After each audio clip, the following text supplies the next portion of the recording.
Hello CBSE champion बच्चों, आपका स्वागत है इस लेक्चर में जहां हम लाइव प्रोसेस चैप्टर का इंट्रो देखने वाले हैं। यानी कि आपको इस लेक्चर में बताऊंगा कि इस चैप्टर में आपको क्या क्या पढ़ना है, ठीक है। और फिर नेक्स्ट लेक्चर से आपको वन बाय वन सारे लेक्चर मिलने स्टार्ट हो जाएंगे। तो आइए स्टार्ट करते हैं। सबसे पहले इंट्रो में हमको ये देखना है कि इस चैप्टर में क्या क्या पढ़ना है। तो लाइव प्रोसेस, तो सबसे पहले हम यही जानेंगे कि व्हाट आर लाइव प्रोसेस, यानी लाइव प्रोसेसेस होते क्या हैं, इनकी हमारी बॉडी में ज़रूरत क्यों पड़ती है, ठीक है। और इसी टॉपिक में आपको पता चलेगा कि लाइव प्रोसेसेस के एग्जाम्पल, तो एग्जाम्पल में न्यूट्रिशन है, रेस्पिरेशन है, ट्रांसपोर्टेशन है, एक्सक्रीशन है, और इन्हीं को हमको वन बाय वन पढ़ना है। ऐसा नहीं है कि सिर्फ यही लाइव प्रोसेसेस है, और भी कई सारे प्रोसेस में आते हैं लाइव प्रोसेसेस में, जैसे रिप्रोडक्शन हो गया, है ना। लेकिन बेसिकली इस चैप्टर में आपको 4 टाइप के लाइव प्रोसेसेस पढ़ना है। सबसे पहले न्यूट्रिशन पढ़ेंगे। न्यूट्रिशन में ऑटोट्रॉफिक, हेट्रोट्रॉफिक, और जब हेट्रोट्रॉफिक पढ़ेंगे तो वहाँ न्यूट्रिशन इन ह्यूमन बींग्स पढ़ेंगे, ठीक है। और फिर आएगा आपका रेस्पिरेशन। रेस्पिरेशन में एरोबिक, एनारोबिक रेस्पिरेशन दोनों पढ़ना है हमको। और इस प्रोसेस में ये जानेंगे कि फूड से एनर्जी कैसे बनती है, और फिर उसके लिए ऑक्सीजन चाहिए तो ब्रीदिंग को भी हमको पढ़ना होगा इसी टॉपिक में।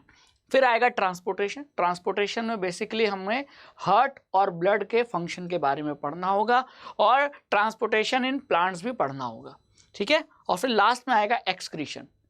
तो बॉडी में जो भी वेस्ट प्रोड्यूस होता है, हमारे बॉडी में हो या प्लांट्स में, तो ह्यूमन बींग्स में भी एक्सक्रीशन पढ़ना है। यहाँ किडनी और नेफ्रॉन के फंक्शन के बारे में काम आएगा, और आपको एक्सक्रीशन प्लांट्स में भी पढ़ना है। और फिर यहाँ आकर आपका ये चैप्टर ओवर हो जाएगा। तो आई होप कि अब आपको इस चैप्टर में क्लैरिटी मिल गई होगी कि इस चैप्टर को पढ़ना कैसे है। अच्छा, एक चीज़ बहुत ज़रूरी है ये समझना कि बच्चे सोचते हैं कि इस लाइव एनसीईआरटी चैप्टर को, इस लाइव प्रोसेस चैप्टर को एनसीईआरटी से एक बार में सारा पढ़ेंगे। ये आपकी गलती है। आप इसको इन 4 पार्ट में ब्रेक कर लो, ठीक है। आप पहले न्यूट्रिशन पढ़ो, फिर रिस्पिरेशन पढ़ो, फिर ट्रांसपोर्टेशन पढ़ो, फिर एक्सक्रीशन पढ़ो। बच्चे क्या करते हैं, एनसीईआरटी से लाइव प्रोसेस को एक बार में सारे टॉपिक पढ़ने की कोशिश करते हैं। अब ये सारे टॉपिक के जो कंसेप्ट हैं एक दूसरे में मिक्स हो जाते हैं, बच्चों को समझ में नहीं आता, और बच्चों को ये चैप्टर हार्ड लगता है। तो ऐसा आपको नहीं करना है। पहले न्यूट्रिशन पढ़िए, अच्छे से समझिए, और फिर इस टॉपिक पर क्वेश्चन लगाइए, ठीक है।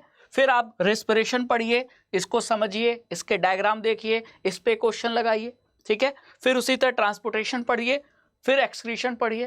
तो ऐसे ऐसे जब आप टॉपिक वाइज बढ़ेंगे और क्वेश्चन प्रैक्टिस करेंगे तो हर टॉपिक आपका कवर हो जाएगा, और जब हर टॉपिक कवर हो जाएगा तो पूरा चैप्टर कवर हो जाएगा।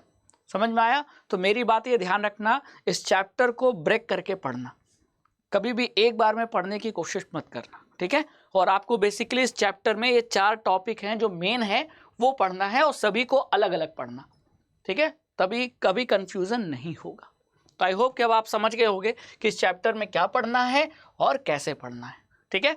तो नेक्स्ट लेक्चर से आपका पहला टॉपिक स्टार्ट होगा, and that is what our life processes, ठीक है। उसके बाद आपको न्यूट्रिशन मिलेगा, उसका नेक्स्ट लेक्चर रेस्पिरेशन पे होगा, नेक्स्ट लेक्चर में ट्रांसपोर्टेशन, और नेक्स्ट लेक्चर में एक्सक्रीशन, ठीक है।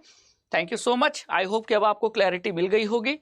वीडियो को लाइक शेयर ज़रूर करें, और चैनल को सब्सक्राइब नहीं किया है तो ज़रूर सब्सक्राइब करें, क्योंकि इस चैनल पर राघवेंद्र सर आपको क्लास 10th की फिजिक्स और बायो के लेक्चर में समझाएंगे, पढ़ाएंगे, क्वेश्चन प्रैक्टिस कराएंगे।